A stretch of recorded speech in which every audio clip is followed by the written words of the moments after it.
가지가 제가 말씀드리고 싶은 내용입니다. 요즘 MZ 세대에 대한 이야기들을 많이 하죠. 20대 초반에서 뭐 40대 초반, 뭐 굳이 나이로 치자면 이제 제 나이가 이제 커트라인 마지막 끝 나이거든요. 그들의 이유와 함께 떠오른 것이 꼰대라는 문화죠. 한 번씩 다 들어보셨을 것입니다.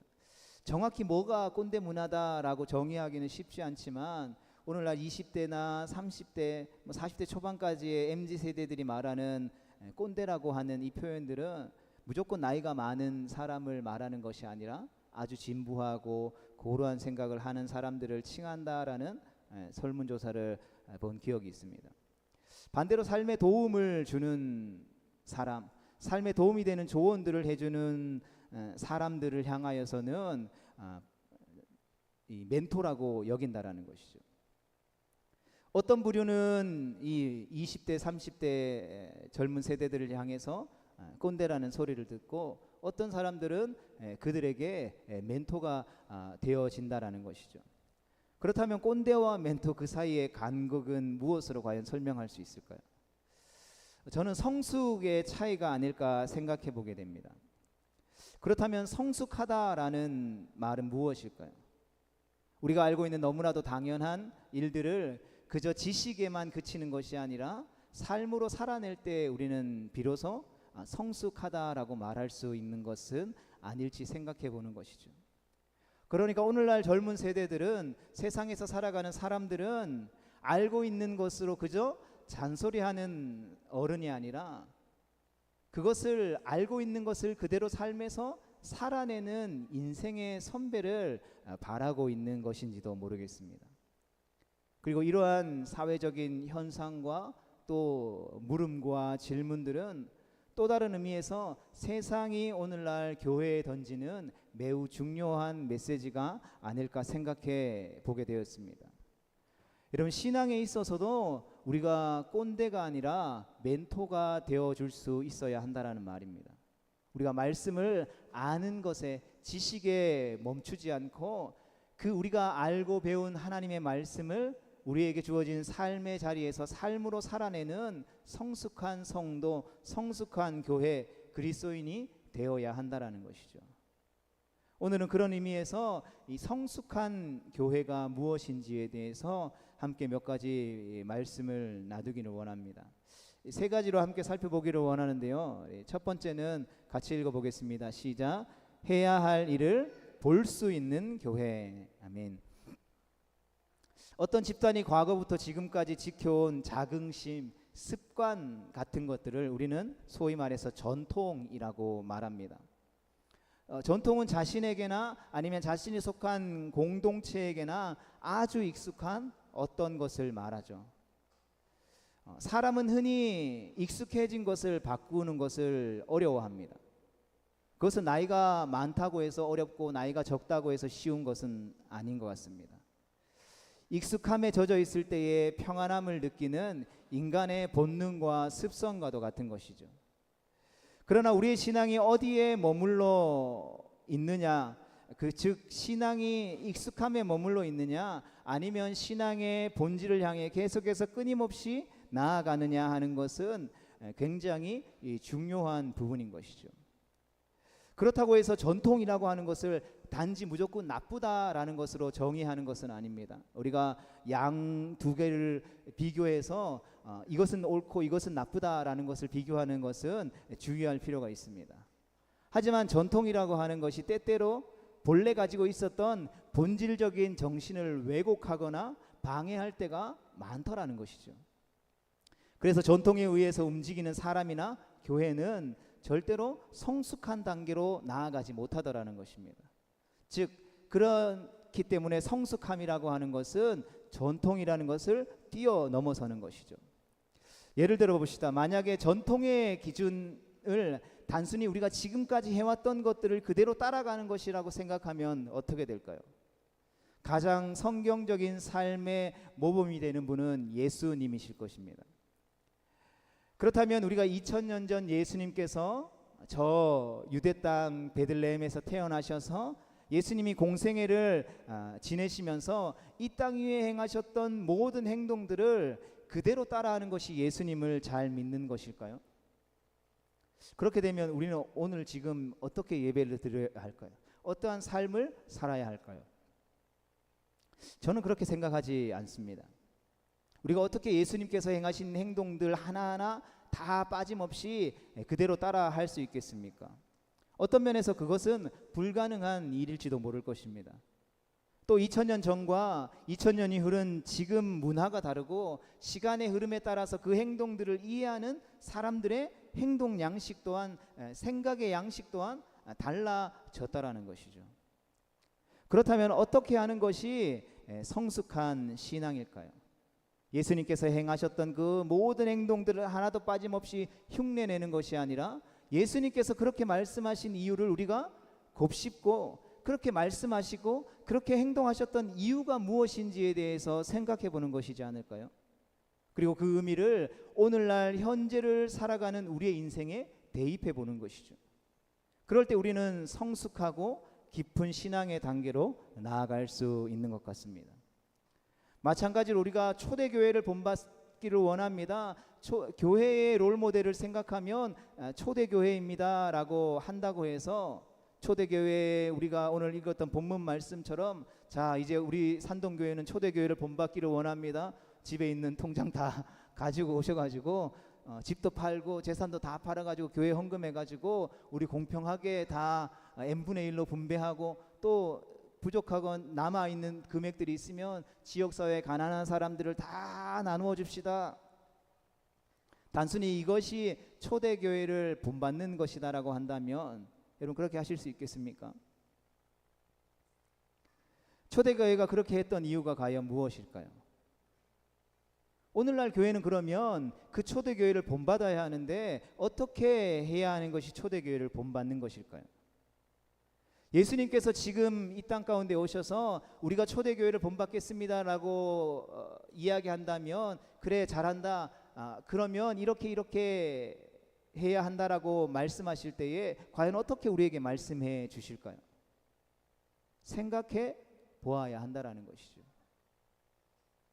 우리가 함께 세워가고 지어져 가기를 원하는 교회가 무엇인지 우리가 지난 세 주의 시간 동안 함께 말씀을 나눴고 오늘 네 번째 시간들을 함께 나누고 있습니다. 계속해서 우리가 교회에 대한 부분들을 함께 나눌 때에 교회라고 하는 것은 단순히 교회는 이것입니다 라고 하나로 정의하는 것이 쉽지 않기 때문에 우리가 계속해서 교회에 대해서 질문을 던지고 우리 스스로 교회가 무엇인지에 대해서 교회인 우리로 부르신 하나님이 기뻐하시는 것이 무엇인지에 대해서 우리는 끊임없이 생각해야 한다는 것이죠. 여러분 이번 주는 이거 하세요 하면 이것만 일주일 동안 하고 돌아오는 것이 아니라 끊임없이 우리를 부르신 삶의 자리에서 내가 교회로서 해야 될 것이 무엇일까? 주님의 몸된 교회를 함께 세워가기 위해서 교회의 한 구성원인 내가 해야 될 역할들은 무엇일까를 끊임없이 생각할 수 있어야 한다는 것이죠. 하나님이 이스라엘 백성들을 출애굽시키시고 광야를 지나게 하실 때에 여러 가지 기적들을 베풀어 주셨습니다. 그 중에 하나가 만나를 내려주신 일이죠. 출애굽기 16장에 보면 하나님이 이렇게 말씀하십니다. 얘들아 만나를 거두어 드릴 때에 하루치 이상은 거두어 드리지 마. 매일매일 새벽에 광야로 나아가서 매일매일 먹을 만큼 가족들이 먹을 만큼의 만나를 거둬 드려야 돼 라고 이야기했습니다. 그 하나님의 말씀을 듣는 이스라엘 백성들은 어떻게 생각했을까요? 그들은 합리적으로 생각했습니다. 그 이야기를 듣고 나서 생각한 것이죠. 야 매일매일 갔다 오는 거 너무 무식한 방법 아니야? 매일매일 왜 같은 일을 반복해? 어차피 내일도 주고 내일 모레도 주고 그 다음 날도 계속해서 줄 텐데 그냥 한꺼번에 이틀치, 3일치, 4일치, 일주일치 다 거둬들이면 더 이상 새벽에 귀찮게 나가지 않아도 되지 않을까라고 생각했다라는 것이죠. 그렇게 이스라엘 백성들이 만나를 많이 거둬서 쌓아두었는데 그게 어떻게 됐습니까? 하루가 지나자 다음 날이 되었을 때에 다 만나가 썩어버렸다라는 것이죠. 이 만나 사건을 통해서 하나님이 이스라엘 백성들에게 가르쳐주고 싶은 것이 있으셨습니다. 그것은 바로 이 광야의 시간들을 지날 때에 너희는 내 도움이 없이는 하루도 살아갈 수 없는 존재라는 것을 가르쳐주고 싶으셨다는 것이죠. 하나님은 한순간도 하나님을 떠나서는 살아갈 수 없는 그러한 관계를, 친밀한 관계를 맺고 싶으셨다는 것이죠. 그런데 이스라엘 백성들은 그런 하나님의 속도 모르고 이스라엘 백성들은 어떻게 생각했다고요? 합리적으로 생각했다라는 것이죠. 그런 만나를 줍는 조건에 하나님이 예외 사항을 하나 두었습니다. 그것은 안식일 전날에는 안식일을 위한 이틀치의 만나를 거둬들여도 다음 날이 되었을 때에 그 만나가 상하지 않았다라는 것이죠. 왜냐하면 비록 이스라엘 백성들이 고된 광야에 있지만 안식일에는 일하지 않고 안식하면서 편히 하나님을 예배하고 쉴 수 있도록 하기 위한 하나님의 배려였다라는 것이죠. 그런데 이게 전통으로 이스라엘 백성들 가운데 굳어졌습니다. 신약으로 넘어와서 마태복음 12장의 말씀을 보면 예수님이 안식일에 손마른 자들을 고치셨습니다. 이때 바리새인들이 뭐라고 이야기합니까? 안식일에는 병자도 고치지 말고 아무것도 하지 말라고 했는데 왜 이런 일을 하느냐고 예수님을 책망하죠. 그래서 예수님과 바리새인들 사이에 논쟁이 일어났고 이 일로 바리새인들은 예수님을 죽여야겠다라는 작당 모의까지 하게 되었다라는 것이죠. 여러분, 그러한 반응을 보이는 바리새인들을 보면서 예수님이 얼마나 답답하셨을까요? 안식일은 우리를 위해 하나님이 주신 날이잖아요. 우리를 향하신 하나님의 사랑이 얼마나 큰지를 보여주는 날이잖아요. 그런데 그들은 이 안식일의 정신을, 안식일의 진정한 의미를 잃어버린 것이죠. 성도 여러분, 우리가 전통에 따라서 습관적으로 신앙생활하지 말아야 할 것이, 신앙생활을 하면 하지 말아야 할 것이 자꾸 눈에 들어오는 것이죠. 이스라엘 백성들처럼 그것이 전통, 습관, 그것이 굳어져 버려서 매사에 신앙인이라면 이거 하면 안 되지, 이거 해서는 안 돼라는 것들만 우리의 머릿속에 계속해서 자리 잡히는 것이죠. 그래서 교회에 오래 다닌 사람일수록, 교회의 이 전통적인 습관적인 생활에 익숙해져 있는 사람일수록 교회에 와서 하나님을 바라보고 하나님 앞에 예배할 때 내가 지금 무엇을 해야 하는지, 어떻게 예배 드려야 하는지를 생각하는 것이 아니라 예배에 와서 보는 거죠. 총명이는 왜 저렇게 예배 시간에 앉아 있을까? 저렇게 하면 안 되는데. 저 사람은 찬양할 때 왜 저렇게 부르지? 박수 치자고 하면 박수 좀 쳐야 되는데 왜 박수를 안 치는 걸까? 헌금을 가져갈 때는 저렇게 해야 되는데 불경스럽게 왜 저렇게 할까? 안내를 하는 사람들은 좀 더 밝은 얼굴로 안내를 해야 되는데 왜 저렇게 굳은 얼굴로 안내를 할까? 식당에서 성도들이 봉사하면서 밥을 하는데 좀 반찬 좀 맛있게 만들지. 또 주일날 아이들이 슈퍼 가서 막 뭐 사 먹고 하면 저 주일날 돈 쓰면 안 되는데 저런 믿음 없는 녀석들, 쟤네들 가르치는 교육자 누구야? 데리고 와. 이렇게 된다라는 것이죠. 그런데 진짜 성숙한 신앙인은 하지 말아야 할 것이 아니라 뭘 한다고요? 지금 해야 할 일을 보는 신앙을 가지게 된다라는 것이죠. 여러분, 그런 의미에서 세상의 외면을 받는 꼰대 교회가 아니라 세상이 문제를 가지고 나올 수 있는 멘토로서의 성숙한 교회가 우리가 되기 위해서는 하나님의 마음과 하나님께서 우리 가운데 허락하신 생명의 말씀, 이 성경 말씀 때문에 하지 말아야 할 것에 집중하는 것이 아니라 무엇을 해야 할지를, 무엇을 하는지를 생각하고 고민해 볼 수 있는 교회가 되어져야 한다는 것이죠. 바라기는 그러한 성숙한 교회 되어질 수 있기를, 성도 되어질 수 있기를 주님의 이름으로 축복합니다. 두 번째로는 성숙한 신앙, 성숙한 교회는 같이 읽어볼까요? 시작. 사람에 의해 좌우되지 않는 교회. 여러분, 예수님은 베드로의 주는 그리스도시요 살아계신 하나님의 아들이십니다라고 하는 이 신앙의 고백 위에 주님의 몸된 교회를 세우셨습니다. 이것이 교회의 명백한 표징이 되는 것이죠. 그러하게 교회는 예수님, 주님의 주인 되심을 인정해야 하는 것입니다. 따라서 교회라고 하는 것은 교회에 모인 우리, 교회로 부름받은 우리는 다른 누구도 아닌 예수님을 나의 삶의 주인이라고 고백하는 사람들의 모임이어야 한다라는 것이죠. 따라서 교회에 온다라고 하는 것은 어떠한 의미를 가지고 있는 것입니까? 바로 예수님을 믿고 예수님을 나의 인생의 주인으로 모시고 주인 되신 예수님이 하시는 말씀에 순종함으로 부르신 삶의 자리 가운데에서 주인의 말에 합당한 삶의 행위를 가져가는 것이 바로 교회에 다닌다라는 진정한 의미인 것이죠. 그런데 우리의 신앙의 걸림돌 중에 하나가 무엇입니까? 라는 설문조사를 이 한국교회 했더니 첫 번째가 뭔지 아십니까? 내 옆에 있는 나와 맞지 않는 다른 사람이더라는 것이죠. 뭔가 되게 이상하지 않나요? 만약 우리도 내가 교회에 나오는 목적이, 교회에 나오고 싶지 않은 목적이 교회가 뭔가 문제가 있다라고 느끼는 그 이유가 내 옆에 있는 어떤 성도님, 어떤 집사님 때문이라면 뭔가 잘못되었다라는 것이죠. 우리가 주님의 주님 되심을 인정한다면 우리의 다름을 인정하고 함께 나아갈 수 있어야 한다는 것이죠. 주님은 우리 그렇게 한 몸으로 불렀다라는 것이죠. 머리 대신 예수님께서 어떤 사람은 팔로, 오른쪽 팔로 부르셨고 어떤 사람은 왼쪽 다리로 부르셨다라는 것이죠. 어떤 사람들은 털로 부르셨을 수도 있고 어떤 사람들은 발톱으로 부르셨을 수도 있다라는 것이죠. 아 근데 오른팔은 나는 막 힘도 있고 여러 가지 할 수 있는데 발톱 너 아무것도 못하고 그냥 맨날 때만 끼고 내가 너 더러운 때 발톱 깎아줘야 되는데 너 필요 없어, 불필요해 라고 이야기한다라고 한다면 우리가 그것을 건강한 몸이다 라고 이야기할 수 없다라는 것이죠. 그것은 뭔가 잘못되었다라는 것이죠.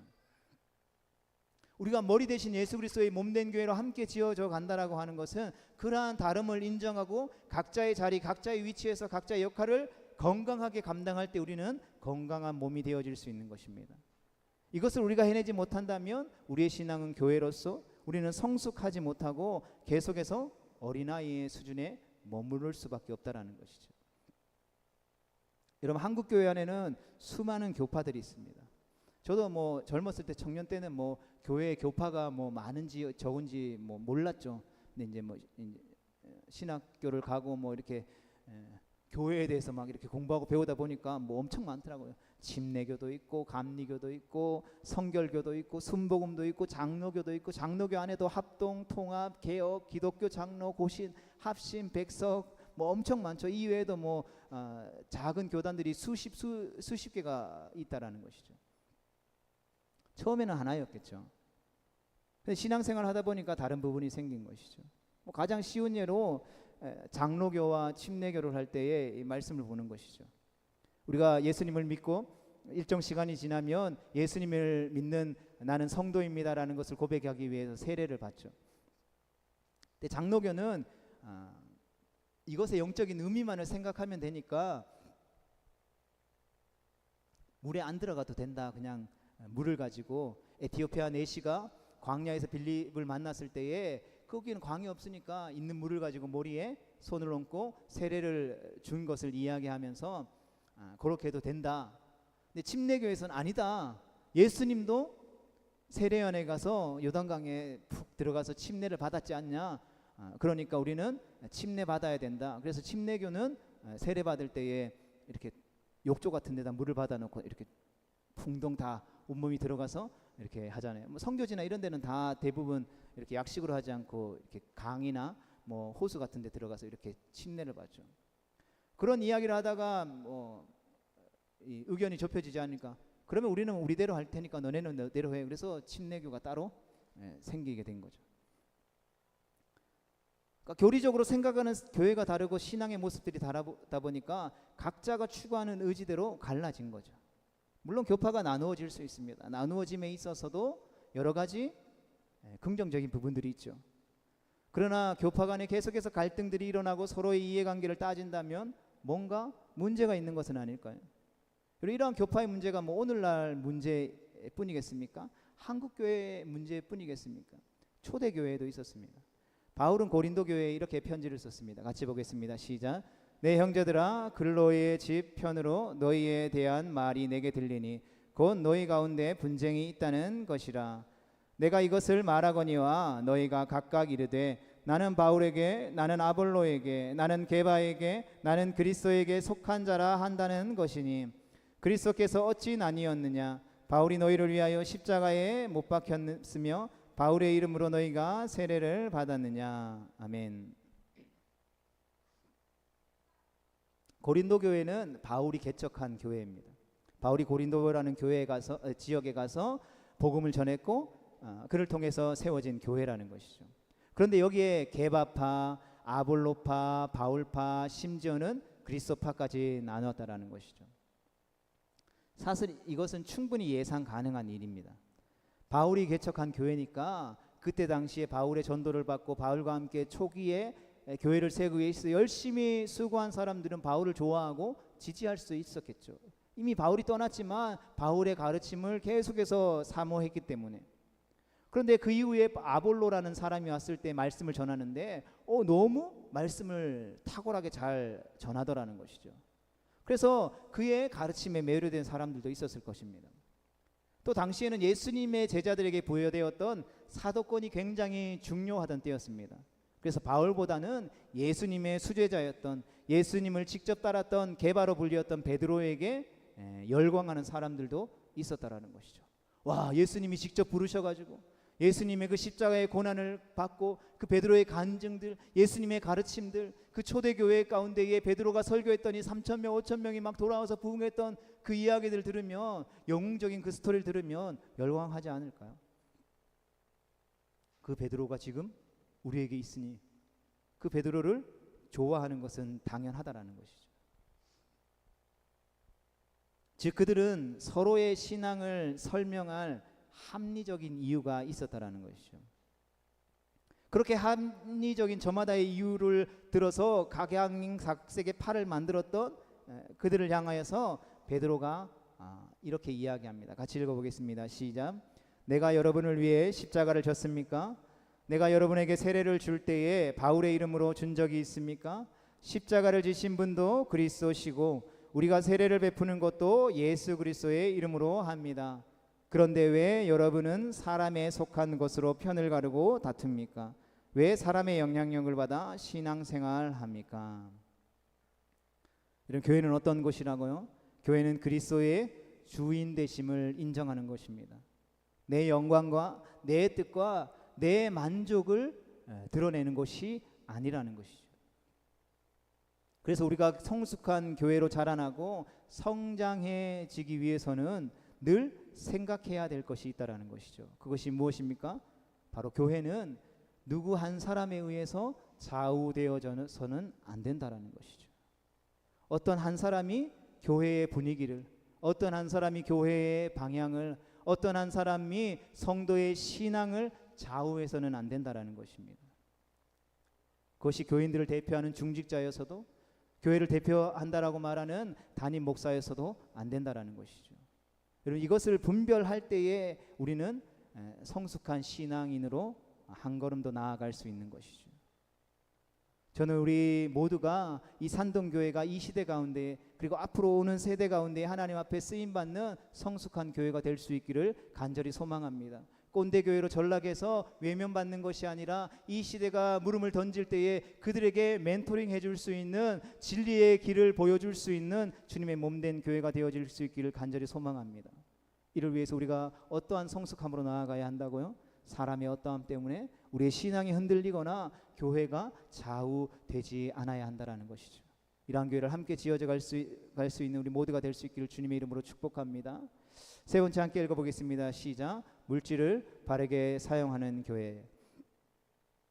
제가 이제 사역한 지 한 15년 조금 더 됐는데, 사역을 하면서 물질에 대해서 소위 돈에 대해서 설교를 해본 적이 잘 없습니다. 저의 생각은 그거였습니다. 굳이 구질구질하게 막 돈 이야기 해봐야 사람들 좋아하겠습니까? 싫어하죠.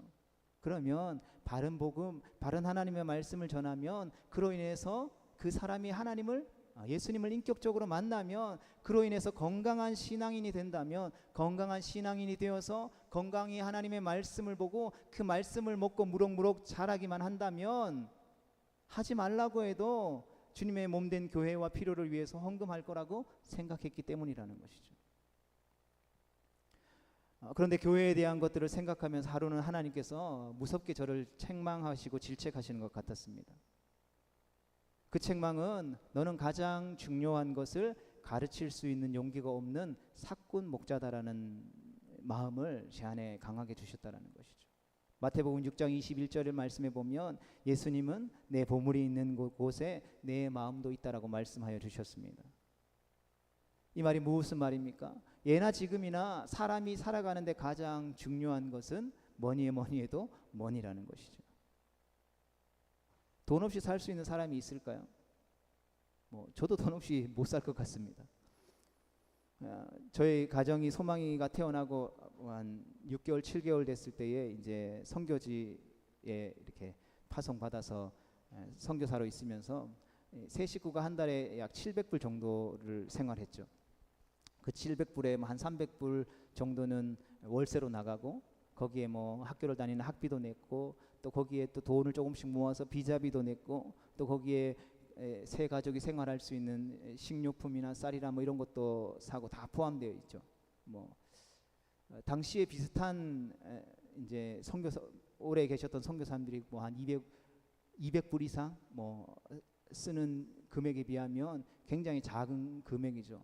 쉽지 않았지만 못 살 정도는 아니었습니다. 그렇게 생활하다가 이제 한국으로 돌아왔죠.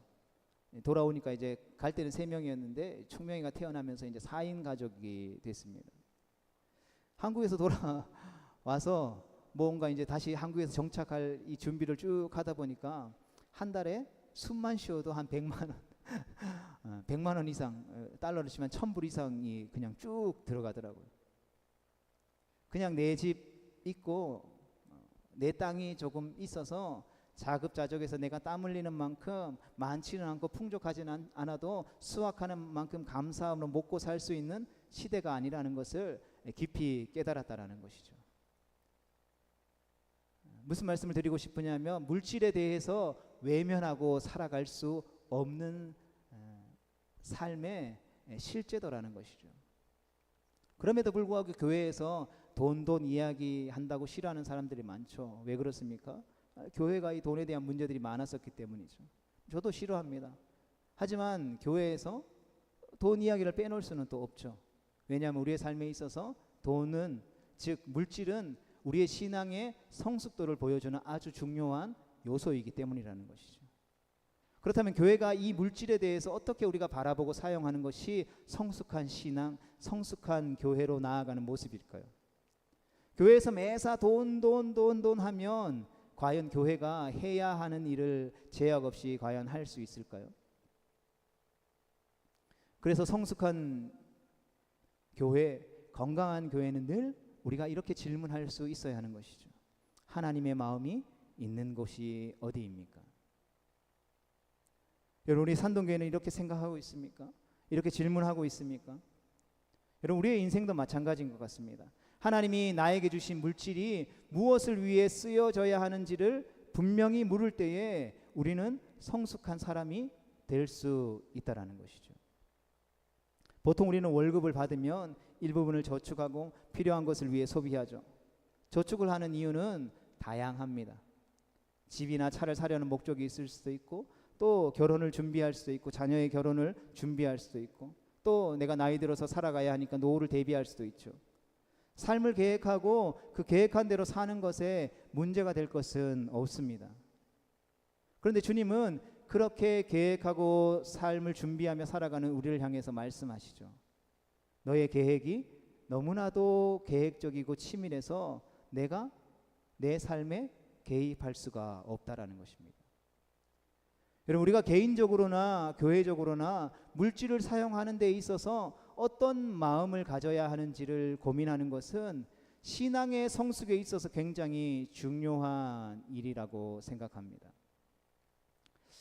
저의 이 물질에 관한 부분들은 자연스럽게 저희 부모님을 통해서 자리 잡게 됐죠.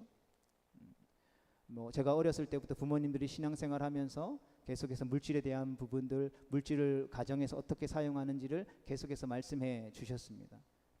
식당을 하셨으니까 식당에서 벌어들이는 돈이 뭐 얼마 있으면 거기에서 11조 해야 되는데 그게 사실 관이 그 정확하게 하는 것이 쉽지 않잖아요. 그래서 그거랑 상관없이 올해는 매 주마다 이렇게 11조를 하기로 우리가 결정했다라고 이제 송구영 신묘에 끝나고 이제 새해가 되면 이렇게 앉혀놓고 이야기하셨어요. 그리고 막 새벽 3시에 우동 끓여 먹으면서 한 해를 시작했죠.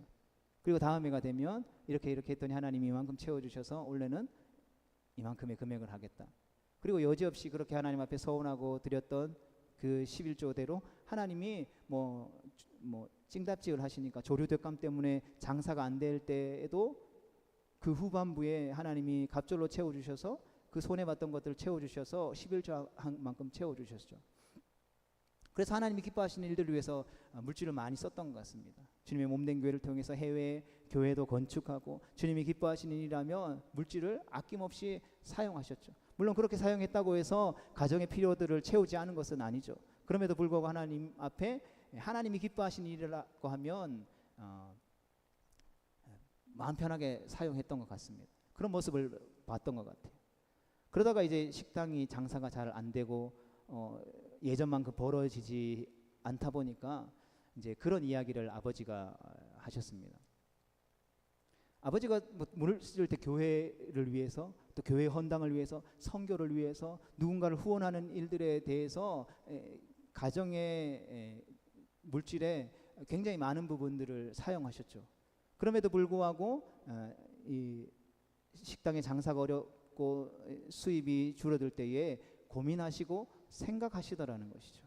아, 내가 하나님이 기뻐하시는 일들이라고 해서 여기에도 후원하고 저기에도 후원했는데 그리고 또 도움이 필요한 사람들에게 돈도 빌려주기도 하고 이렇게 했는데 왜 하나님이 기뻐하시는 일들을 함에도 불구하고 재정적으로 이전처럼 물질의 축복을 주시지 않으실까? 그랬더니 하나님이 기뻐하시는 일들이라고 사용했지만 그것이 나의 만족을 위해서 나의 어떤 신앙적인 의를 위해서 사용한 것은 아닐까 돌아보고 점검해 봐야 되겠다라는 마음이 들었다라는 것들을 이야기해 주신 적이 있습니다. 그런 의미에서 교회로 부름받은 이유가 함께 주님의 몸된 교회를 세워가는 부분에 있어서 그러니까 돈에 의해서 우리가 움직이는 것이 아니라 사명에 의해서 움직이는 교회가 될 수 있어야 한다는 것이죠. 내가 돈이 많으니까 돈을 가지고 저것 해야지가 아니라 하나님이 기뻐하시는 일이 뭘까? 하나님의 마음이 향하는 곳은 무엇일까를 생각하고 그것을 향해 물질을 흘려보낼 수 있는 청지기 역할을 감당할 수 있어야 하는 것이죠. 내가 돈이 많으니까 이것 가지고 이렇게 여러 가지 많은 것들을 해야지라는 것이 아니라는 것이죠. 그래서 필요한 때에 필요한 것을 주시는 하나님을 경험하는 성숙한 교회가 되어질 수 있기를 축복합니다. 여러분 부자 다 되고 싶죠. 부유한 사람이 되고 싶어 할 것입니다. 그럼 부자와 부유함의 기준은 과연 무엇일까요? 여러분 돈의 많고 적음이 사람을 풍요하게 만들거나 빈곤하게 만든다라고 저는 생각하지 않습니다. 우리 주위에서 남을 돕는 사람들 뭐 뉴스에 나오는 선한 일들을 하는 사람들을 보면 물론 부자들도 보이지 않게 많은 일들을 하겠지만 그렇지 않은 경우들이 흔치 않게 있다라는 것이죠. 돈에 대해 어떤 가치관을 가지고 있느냐에 따라서 돈을 사용하는 방법이 달라지기 때문이라는 것이죠. 그래서 진짜 부유함이라고 하는 것은 돈이 많은 사람이 아니라 그 돈을 남을 위해 다른 누군가를 위해서 잘 사용할 수 있는 사람을 부유함이다라고 정의할 수 있는 것이죠. 이건 역시 교회에 똑같이 적용되어야 하지 않을까 생각합니다. 여러분 선교에 대한 비전들을 교회가 먼저 세우고 재정을 투자할 때에 교회는 선교하는 교회가 되어질 수 있는 것입니다. 교회가 이만큼 성장했고 이만큼 교회 재정이 있으니까 헌금이 들어왔으니까 그 돈이 남아도니까 선교해야 되겠다라고 하는 것이 아니라는 것이죠. 선교에 대한 비전이 없는 교회는 성장해도 늘 자신의 우선순위에 따라 움직입니다. 성도를 목적에 의해서 움직이는 교회는 절대 재정에 대해서 걱정하지 않는다라는 것이죠. 우리가 하나님의 일을 못하는 것은 분명한 하나님 나라에 대한, 주님의 몸된 교회에 대한 사역의 어떤 방향성과 비전을 제시하지 못했기 때문이지, 결코 돈이 없고 가난해서가 아니기 때문이라는 것이죠. 그러하기에 우리가 물질에 대한 바른 청지기적인 사명을 가지고 주님이 허락하신 물질을 많고 적음을 이야기하는 것이 아니라 주님의 일을 위해 바르게 사용할 때에 우리는 성숙한 교회가 되어질 수 있다라는 것이죠. 바라기는 하나님께서 허락하신 물질을 바르게 사용할 수 있는 성숙한 교회로 함께 지어져가는 우리 모두가 되어질 수 있기를 주님의 이름으로 축복합니다. 성도들, 말씀을 정리하면서 오늘 우리 교회에 필요한 것은 어쩌면 더 많은 돈도, 어쩌면 더 좋은 프로그램도, 어쩌면 더 좋은 시설도 아닐 것입니다. 70년이라는 시간 속에서 지켜온 어떤 면에서 전통도 아닐 것입니다. 오늘 우리에게 필요한 것은 우리가 함께 세워져 가기를 원하고, 함께 고민하고, 또 함께 기도해야 할 것은 하나님이 원하시는 주님의 몸된 이 산동교회를 향한 바른 목적, 바른 본질을 회복하는 것이죠. 그럴 때 우리는 하나님의 기름 부으심 안에, 하나님의 임재 안에, 하나님의 은혜 안에 서서 주님의 선한 사역 위에 바르게 쓰임 받을 수 있는 것입니다. 바라기는 우리 모두 주님이 이 시대 가운데 사용하기를 원하시는 성숙한 교회로 함께 세워져 갈 수 있게 되기를, 그것을 위해 변함없이 고민하고 변함없이 생각하고 기도의 자리 가운데 나아가 한 성령 안에서 함께 주님의 몸된 교회를 세워가는 우리 모두가 될 수 있기를 주님의 이름으로 축복합니다. 기도하겠습니다.